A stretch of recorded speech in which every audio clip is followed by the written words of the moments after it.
दूसरा आरोपी भी गिरफ्तार हुआ, लेकिन एक अभी भी फरार है। एसएसपी लापरवाह थाना अध्यक्ष को निलंबित कर चुके हैं। आंगनवाड़ी सहायिका के साथ यहां पर दरिंदगी की पुष्टि की गई। महिला का एक पैर, पसली, फेफड़ा भी यहां पर डैमेज। और 3 जनवरी को महिला से यहां पर दरिंदगी की गई थी और 3 जनवरी को महिला की रेप के बाद हत्या की गई। थाना अध्यक्ष ने यहां पर आला अधिकारियों को गुमराह किया था और इसके बाद इस पूरे मामले की गलत रिपोर्ट सामने रख रहा था। 44 घंटे बाद शव का यहां पर पोस्टमार्टम कराया गया। कुएं में गिरकर महिला की मौत बताती रही यहां पर पुलिस की हुई। परिजनों को थाने के चक्कर कटवाती रही पुलिस और उसके बाद हालांकि जो थाना अध्यक्ष है उसको निलंबित कर दिया गया है। पोस्टमार्टम रिपोर्ट में बड़ा खुलासा हुआ है। यहां पर महिला के शरीर, प्राइवेट पार्ट में चोट के निशान बताए जा रहे हैं और 3 जनवरी को महिला की रेप के बाद हत्या। यहां पर पैर, पसली, फेफड़ा भी डैमेज बताया जा रहा है। 3 जनवरी को यह हैवानियत उलझाती पुलिस मामले को यहां पर दबाने में लगी रही। 44 घंटे बाद शव का हुआ पोस्टमार्टम। तो इस पूरे मामले को पहले दबाया गया, 44 घंटे बाद यहां पर पोस्टमार्टम हुआ, लेकिन शिकायत के बाद फिलहाल हालांकि एसएसपी ने यहां पर इस पूरे मामले में थाना अध्यक्ष को निलंबित कर दिया है और आरोपी यहां पर पुलिस के अधिकारी जिनके जिम्मे ये पूरा केस था, उन्होंने इस मामले को दबाने की कोशिश की और इसी के चलते यहां पर थाना अध्यक्ष निलंबित हुए हैं। परिजनों को 4 दिन चक्कर कटवाती रही पुलिस। थाना अध्यक्ष ने आला अधिकारियों को यहां पर गुमराह किया था और यहां पर यह बताने से मना किया कि महिला के साथ गैंगरेप भी हुआ है। गैंगरेप के बाद उसकी हत्या हुई थी और परिजन कह रहे हैं कि यहां पर महिला के शव को गेट के बाहर कुछ लोग फेंक कर फरार। अरविंद हमारे साथ जुड़ चुके हैं इसी खबर पर ज्यादा जानकारी के साथ। अरविंद, यहां पर लापरवाह थाना अध्यक्ष यहां पर मामले को दबाया, फिर उसके बाद अब निलंबित किए गए हैं और क्या कुछ एक्शन होगा उन पर? जी देखिए, मैं आपको बताना चाहूंगा कि सबसे पहले ये भारत समाचार ने खबर दिखाई थी। इसके बाद जो है एसएसपी संकल्प शर्मा ने लापरवाह एसओ जो है सत्येंद्र प्रताप सिंह से उन्हें निलंबित कर दिया है। आपको बता दें कि पूरे मामले में पुलिस लापरवाही बरती रही। 3 तारीख की ये पूरी घटना है। इसके बाद भी पुलिस लगातार लापरवाही बरती थी। हालांकि पोस्टमार्टम रिपोर्ट में कई सारे ऐसे चीजें मिली हैं जिनसे जो है महिला के साथ दरिंदगी की पुष्टि हुई है। आपको बता दें कि पोस्टमार्टम रिपोर्ट में यह भी पुष्टि हुई है कि महिला के एक पैर, फेफड़े और उसके गुर्दे में चोट आई है। आपको बता दें कि इसके अलावा पुलिस पूरे मामले की जांच पड़ताल कर रही है। फिलहाल 2 आरोपियों को पुलिस ने अब तक गिरफ्तार किया है, जिनके खिलाफ अभी तक कार्रवाई की जा रही है। अरविंद, यहाँ पर देखिए पोस्टमार्टम रिपोर्ट अब जब आ चुकी है सामने तो स्थिति जो है वो क्या थी वो पता चल चुका है सबको, लेकिन इसके बाद यहाँ पर जो परिजन है वो क्या कह रहे हैं? कौन वो लोग थे जो इस घटना को अंजाम देते हैं, जो लोग गिरफ्तार हैं और एक जो फरार है वो? देखिए जी, मैं आपको बता दूं कि एक उगैती थाना क्षेत्र का ये पूरा मामला है। यहाँ एक मंदिर पर एक महिला जो है पूजा अर्चना करने गई थी। इसी दौरान वहाँ के एक महंत ने अपने चेला के साथ और एक ड्राइवर था उसके साथ मिलकर महिला के साथ दरिंदगी वारदात को अंजाम दिया और उसके बाद उसकी हत्या कर दी। आपको बता दें कि लगभग 18 घंटे महिला का शव उसके घर पर पड़ा रहा, लेकिन पुलिस ने उसके पोस्टमार्टम नहीं कराया। हालांकि आला अधिकारियों को मामला संज्ञान में आने के बाद महिला का पोस्टमार्टम के लिए भेजा गया। उसके बाद जो चीजें निकल के सामने आई, इसके बाद भारत समाचार ने जो खबर दिखाई तब जाकर एसपी संकल्प शर्मा ने लापरवाह एसओ को निलंबित किया है। अभी कई और ऐसे पुलिसकर्मी हैं जिनकी लापरवाही उजागर हुई है, जिन पर कार्रवाई की जा सकती है। गिरफ्तार किए गए हैं, उनकी गिरफ्तारी के बाद उन्होंने क्या कुछ कबूला अभी तक कबूलनामे में अपने? देखिए, अभी तक जो लोग गिरफ्तार हैं उन लोगों ने कोई बात नहीं कबूली। उनका कहना है कि वो घटना में शामिल नहीं थे। हालांकि परिजनों के आरोप है कि उन्हीं लोगों ने घटना की वारदात को अंजाम दिया और महिला के साथ दरिंदगी करने के बाद उसके घर पर वही लोग सबको फेंक कर गए थे। जी, तो एक जो शख्स अभी अरविंद फरार बताया जा रहा है वो कौन? जी, आप अभी तक आपको बता रहे कि जो मुख्य आरोपी है वो अभी तक पुलिस की पकड़ से बाहर है। पुलिस ने 4 टीमें लगाई उसकी गिरफ्तारी के लिए और एसएसपी का दावा है कि जल्दी उसको भी गिरफ्तार कर लिया जाएगा। जी, परिजन क्या कुछ मांग करें इस पूरे मामले को देखते हुए अरविंद? परिजनों की यही मांग है कि आरोपियों के खिलाफ सख्त से सख्त कार्रवाई की जाए और उनमें किसी भी तरह से उन्हें बख्शा नहीं जाए और उनकी यह भी मांग है कि उनके साथ आर्थिक मदद भी की जाए। जी अरविंद, जो 2 लोग अभी तक गिरफ्तार हुए हैं उन्होंने साफ मना कर दिया इस घटना से, तो फिर इसकी पुष्टि कैसे होगी? क्या पुलिस यहाँ पर स्पष्टीकरण के लिए लोगों से भी बयान दर्ज करवा रही है? जी बिल्कुल, पुलिस कई क्षेत्र में जो है अपने मामले की जांच पड़ताल के लिए तमाम ग्रामीणों से बात कर रही है और आरोपों की इसलिए जांच कर रही है क्योंकि ये 3 लोग ही महिला के सबको उसके घर में फेंक कर गए थे। इसके बाद घर वालों ने इन्हीं लोगों पर आरोप लगाया था और जैसा कि आपको बता दें कि पुलिस ग्रामीणों के भी बयान दर्ज कर रही है और इन लोगों से भी सख्ती से पूछताछ कर रही है। हालांकि आरोपी जो है अभी तक कुछ भी अपना गुनाह कबूलने से इनकार करते नजर आ रहे हैं। अरविंद, यहाँ पर फरार आरोपी के बारे में कुछ बताया गिरफ्तार आरोपियों ने? जी, अभी तक फरार आरोपी की कोई तलाश नहीं हो सकी। उसकी तलाश के लिए पुलिस की 4 टीमें लगातार जो लगी हुई हैं और जल्दी उसे गिरफ्तार कर लिया जाएगा, ऐसा एसएसपी का दावा है। अरविंद, आपको रोकना चाहेंगे, हमारे साथ एसएसपी बदायूं के वो भी जुड़ चुके हैं, संकल्प शर्मा जी, सीधे उन्हीं का करेंगे। संकल्प जी, यहाँ पर ये मामला, इसके बाद जो आरोपी आपने गिरफ्तार किए वो क्या कह रहे हैं? हालांकि खबर है कि वो इनकार कर रहे हैं इस घटना से कि उन्होंने किया भी है इस तरीके का कोई कृत्य।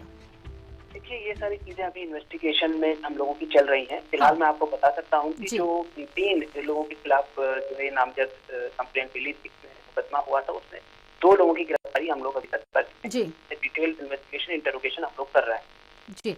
जो एक आरोपी अभी भी देखिए फरार बताया जा रहा है, तो उसको पकड़ने के लिए आपकी टीम कैसे काम कर रही है? देखिए, उसको पकड़ने के लिए हम लोगों ने 4 टीमें बनाई है डिस्ट्रिक्ट लेवल पे, और जो आसपास के डिस्ट्रिक्ट हैं उनसे भी हम लोग हेल्प ले रहे हैं, और विश्वास है कि जल्दी ही हम लोग उसको भी गिरफ्तार कर। तो अभी तक जो गिरफ्तार आरोपी हैं उनके खिलाफ कैसे एक्शन पुलिस प्रशासन ले रहा है इस वक्त? कि उनके खिलाफ फिलहाल हम लोग जो है उन्हें गिरफ्तार करके हम उनको जेल भेजेंगे, और इस तरह की घटनाएं ना हो तो उसके लिए हम लोग एनएसए की कार्यवाही भी इस तरह के अपराधियों के खिलाफ करेंगे। जी, लेकिन देखिए संकल्प जी, आपने यहाँ पर थानाध्यक्ष को निलंबित कर दिया है, लेकिन यहाँ पर अफसरों को गुमराह करने की भी कोशिश की गई पुलिस कर्मियों की तरफ से। की वजह से एक जांच मेरे द्वारा आदेशित की गई, और जांच में जो दृष्टिया तो इनिशियली सीनियर लापरवाही जो बरती है थाना प्रभारी, इसी आधार पे उन्हें सस्पेंड किया। जी, ये लापरवाही किस वजह से हुई संकल्प जी, ये भी मैं आपसे जानना चाहूंगी। देखिए, लापरवाही की वजह एक तो गैर जिम्मेदाराना जो व्यवहार रहा, प्लस एक और घटना उस दिन उसी थाना क्षेत्र में हो गई थी। एक व्यक्ति जो है वो ईंटों के नीचे दब गया, तो सारी चीजों को लेके हुए, मगर जो थाना प्रभारी हैं उन्हें इतनी संवेदनशील घटना जो है, बड़ी घटना है, उसको संवेदनशीलता से देखना चाहिए था, जो उन्होंने नहीं किया, इसी वजह से उन्हें निलंबित किया गया। तो संकल्प जी, देखिए निलंबन के बाद आगे और कड़ा एक्शन की भी उम्मीद यहाँ पर परिजन हालांकि कर रहे हैं, क्योंकि उनका आरोप है कि उनकी बातों को समझा नहीं गया। निलंबन के साथ में उनके खिलाफ विभागीय कार्यवाही भी हम लोग प्रारंभ कर रहे हैं जी, और उस आधार पर उन पर जो डिपार्टमेंटल एक्शन है वो लिया जाए। जी संकल्प जी, क्या और लोग भी जो पुलिस के अधिकारी वो भी इस मामले में शामिल रहे, इस मामले को दबाने में, क्या उसको लेकर भी जांच आप आगे बढ़ाएंगे? थाना स्तर पे और भी अगर किसी की भी संलिप्तता या लापरवाही निकल के आती है तो उनके खिलाफ भी कार्रवाई की जाए। हम प्राइमा फेसाई जो इंक्वायरी हम लोगों ने कराई थी उसमें इंस्पेक्टर की जो है वो लापरवाही सामने आई थी, इसलिए उन्हें सस्पेंड किया गया। जी, फरार आरोपी को पकड़ने के लिए संकल्प जी कहां आप लोगों ने नाकेबंदी की, किस तरीके से आप उनकी टीम काम कर रही है आपकी उसको पकड़ने के लिए, उसके बारे में जानकारी? देखिए, 4 टीमें मैंने आपको पहले भी बताया, 4 टीम हम लोगों ने बनाई डेडिकेटेड इसी केस के लिए है, तो उसकी गिरफ्तारी के लिए हम लोग कर रहे हैं। उसके अलावा जो सीनियर ऑफिसर्स हैं, एडिशनल एसपी रूरल एरिया है और जो सेक्टर ऑफिसर के नेतृत्व में ये वाली टीम बनाई गई है, तो इन्वेस्टिगेशन भी हम लोग क्लोजली सुपरवाइज कर रहे हैं और गिरफ्तारी के भी लोग चलिए जल्द पकड़े संकल्प शर्मा जी, आरोपी को भी उम्मीद है। बहुत बहुत शुक्रिया आपका हमारे साथ जुड़ने के लिए। फिलहाल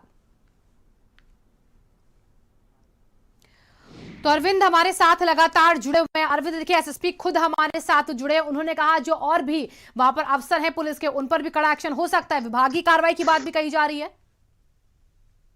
जी, मैं आपको बताना चाहूंगा कि अभी तक अगर विस्तार पूरी जानकारी जो जुटाई है पुलिस ने, उस हिसाब से अगर आगे कार्रवाई की जाती तो कई और ऐसे पुलिस के लापरवाह अधिकारी और जो कर्मचारी हैं और उनके खिलाफ भी सख्त कार्रवाई हो सकती है। जी अरविंद, यहाँ पर कार्रवाई अपनी जगह, लेकिन यहाँ पर जो लोग इसमें शामिल थे लापरवाही में, उनके नाम क्या कुछ सामने आते दिख रहे हैं अभी तक, थाना अध्यक्ष को छोड़ दे अगर तो?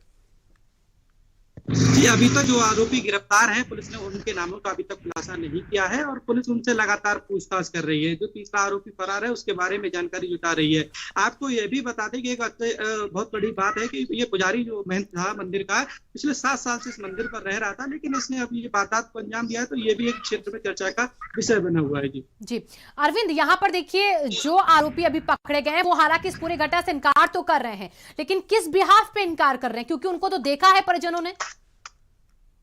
देखिए, स्वाभाविक सी बात है कि जिसके ऊपर आरोप लगता है तो वो अक्सर ऐसा करता है कि वो आरोप को अपने आप निराधार बताता है, लेकिन जो सच्चाई है वो किसी से छुपी नहीं है और इन्हीं आरोपियों ने जो है महिला के साथ दारिंदगी की वारदात को अंजाम दिया था। इसी को लेकर घर वालों ने भी इन पे आरोप लगाए थे और इसके बाद पुलिस ने इन्हें गिरफ्तार भी किया है। जी अरविंद, यहाँ पर देखिए थाना अध्यक्ष जो कि इस मामले में पूरे तरीके से दोषी अभी फिलहाल पाए जा रहे हैं, क्या उनकी साठगांठ रही आरोपियों के साथ? क्या इसी वजह से वो यहाँ पर इस मामले को दबाते रहे और पोस्टमार्टम रिपोर्ट में 44 घंटे लग गए आने में? देखिए, मैं आपको बताना चाहूंगा कि 3 जनवरी की रात को ही इस महिला के साथ दारिंदगी के बाद हत्या हुई थी और उसके बाद ही परिवार वालों ने जो है पुलिस को सूचना दी, लेकिन इसके बाद भी 18 घंटे तक महिला के घर पे ही सब पड़ा रहा और इसमें लापरवाही लगातार ऐसो बढ़ते रहे। हालांकि परिवार वाले थाने और अधिकारियों को चक्कर काटते रहे। इसके बाद जाके 5 जनवरी को महिला के सबका पोस्टमार्टम कराया गया, जिसके बाद सारी चीजें निकल के सामने आई। इस साफ तौर पर जाहिर हो रहा है कि पहले ऐसा हुए महिला की मौत की बात कह रहे थे, लेकिन जब पोस्टमार्टम रिपोर्ट सामने आई तो उसके बाद सारे सच्चाई सामने आ गई थी। अरविंद, देखिए यहाँ पर 3 जनवरी की पूरी बात है और उसके बाद उम्मीद यहाँ पर की जा रही है कि जल्द यहाँ पर पकड़ा जाए आरोपियों को, तो जल्द यहाँ पर आरोपी गिरफ्त में हो जो एक फरार बताया जा रहा है। उसके लिए क्या कोई टाइम सीमा जो है वो पुलिस से बताई, मीडिया के सामने बताया कि कब तक पकड़ लिया जाएगा? जी देखिए, पुलिस का अभी तक इस मामले में कुछ भी कहना नहीं है। इससे पुलिस का कहना है कि यहाँ जो है 4 टीमें फरार आरोपी की तलाश में लगाई गई है और जगह जगह दबिश दी जा रही, जिस हिसाब से मुखबिरों की सूचना मिल रही है उस हिसाब से पुलिस लगातार दबिश दे रही है और पुलिस का दावा है कि जल्दी जो तीसरा आरोपी है उसको भी गिरफ्तार कर लिया जाएगा। जी अरविंद, यहाँ पर ये पूरी घटना सुबह की रही है, सुबह के आसपास की रही है, तो क्या वहां पर जिस वक्त इस घटना को अंजाम दिया वहां पर क्या कुछ और लोग भी थे जिन्होंने देखा हो इस पूरे मामले को, तो उनके बयान यहाँ पर इस पूरे केस से महत्वपूर्ण साबित हो जाए ताकि इस पूरे केस को सुलझाने के लिए? देखिए शिवांगी, मैं आपको बताना चाहूंगा कि 3 जनवरी की शाम को पूरा ये मामला है। 3 जनवरी की शाम को एक महिला जो है वो मंदिर पर पूजा अर्चना करने गई थी। इसी दौरान मंदिर पर मौजूद महंत व उसके चेला और एक ड्राइवर ने पूरी वारदात को अंजाम दिया था दारिंदगी की महिला के साथ और उसके बाद हत्या करके सब कुएं में फेंक दिया था। इसके बाद कुएं से सब निकाल कर उन लोगों ने अपनी गाड़ी से ही महिला के घर पहुंचाया था। इसके बाद महिला के घर वालों को महंत और उसके साथियों ने बताया कि महिला की कुएं में गिरने से मौत हुई है। हालांकि घर वालों ने तो तत्काल ही पुलिस को हत्या करके रेप के बाद हत्या करने की बात कही थी। इसके बाद भी जो उगैती थाना पुलिस है वो लगातार। चलिए, आप नजर बना के रखिएगा अरविंद, बहुत बहुत शुक्रिया आपका तमाम जानकारियों के लिए। लखनऊ से बड़ी खबर बता दें, मंत्री कपिल देव के भाई